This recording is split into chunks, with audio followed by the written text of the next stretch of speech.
aleluia, aleluia, aleluia, aleluia, aleluia, aleluia, aleluia. Fica em mim, eu em vós, disse Jesus, quem em mim permanecer, dará muitos frutos. Aleluia, aleluia, aleluia, aleluia, aleluia, aleluia, aleluia, aleluia. O Senhor esteja convosco. Ele está no meio de nós. Proclamação do Evangelho de Jesus Cristo segundo João. Glória a vós, Senhor. Naquele tempo, disse Jesus a seus discípulos: Eu sou a videira verdadeira e meu Pai é o agricultor. Todo ramo que em mim não dá fruto, ele o corta. E todo ramo que dá fruto, ele o limpa para que dê mais fruto ainda.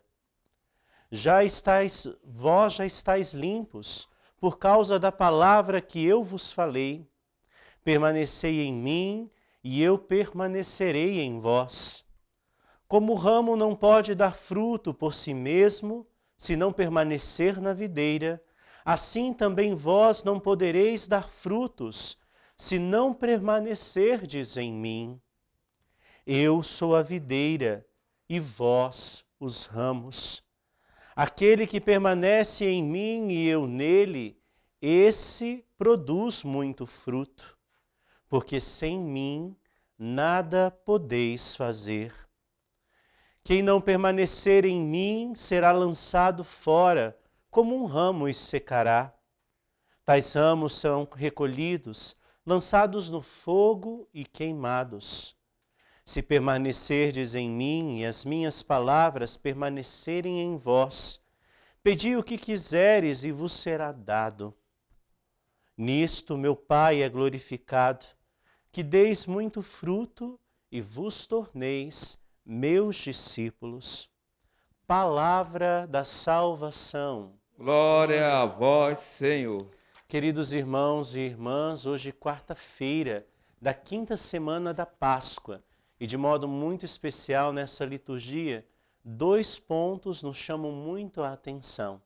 Estamos ainda vivendo a alegria com o ressuscitado, o encontro com aquele que vivo, vitorioso, caminha no meio de nós. Nas primeiras semanas da Páscoa nós vimos o Senhor se encontrando com os seus discípulos e trazendo a eles a alegria da ressurreição.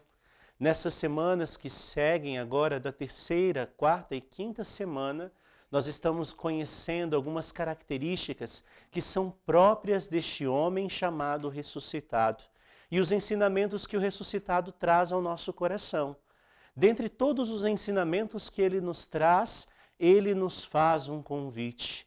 O convite para sermos discípulos autênticos dele que vivo está no meio de nós.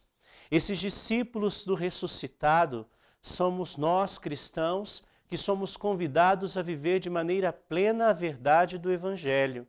E para vivermos essa verdade, precisamos permanecer naquele que é o ressuscitado.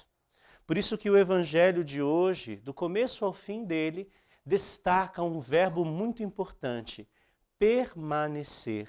Não basta apenas conhecer o ressuscitado, não basta apenas encontrar-se com o ressuscitado.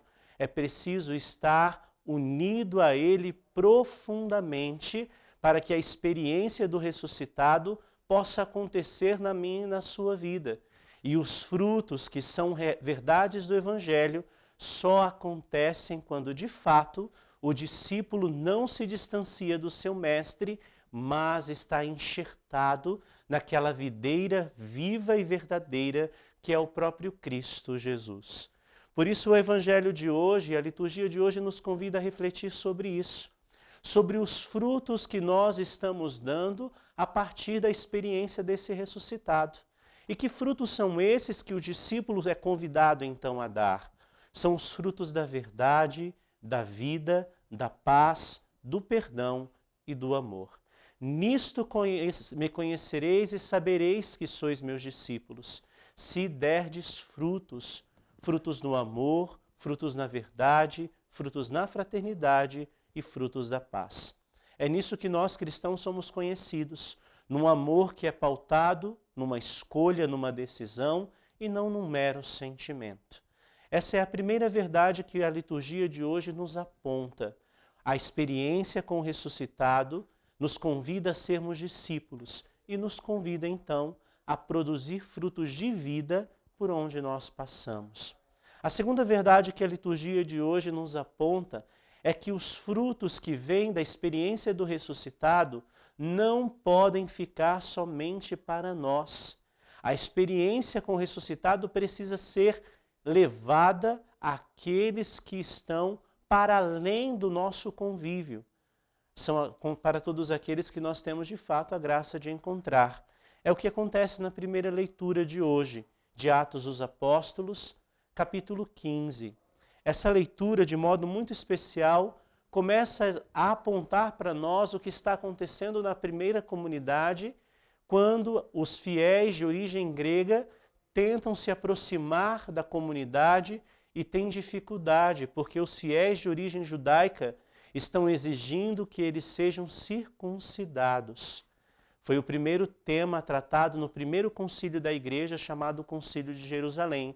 É o que leva de fato a igreja a se reunir e tomar algumas decisões a respeito do anúncio do evangelho naquela região.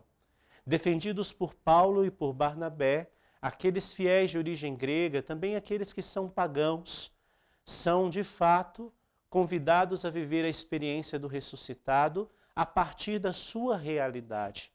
Por isso o evangelho, ele não faz acepção de pessoas, santos ou pecadores. Somos todos convidados a viver a experiência com o evangelho, com o ressuscitado e a edificar a vida onde de fato fomos plantados. Mais para frente, no Atos dos Apóstolos, nós vamos perceber que o concílio chegou a uma conclusão. Pedro vive a experiência de encontrar um grupo de pagãos e eles são batizados no Espírito, da mesma forma que os apóstolos foram. E de fato, Pedro reconhece que o Evangelho e a graça de Deus é derramada em abundância a todos aqueles que aceitam a fé em Jesus Cristo. Que a experiência da fé não implica condições a não ser a decisão real pelo discipulado, pelo seguimento de Jesus de Nazaré. As duas verdades, então, que o Evangelho de hoje nos convida a viver são essas: permanecer na experiência do ressuscitado, dando frutos por onde nós passamos, e a segunda verdade, que essa experiência do ressuscitado não pode ficar somente para mim, e que essa experiência não faz acepção de pessoas. Todos somos convidados a sermos discípulos do ressuscitado onde ele nos plantou. Que a Mãe de Deus então nos ajude a responder um sim autêntico ao convite que Deus nos faz. Por isso, Nossa Senhora do Perpétuo Socorro, rogai por nós.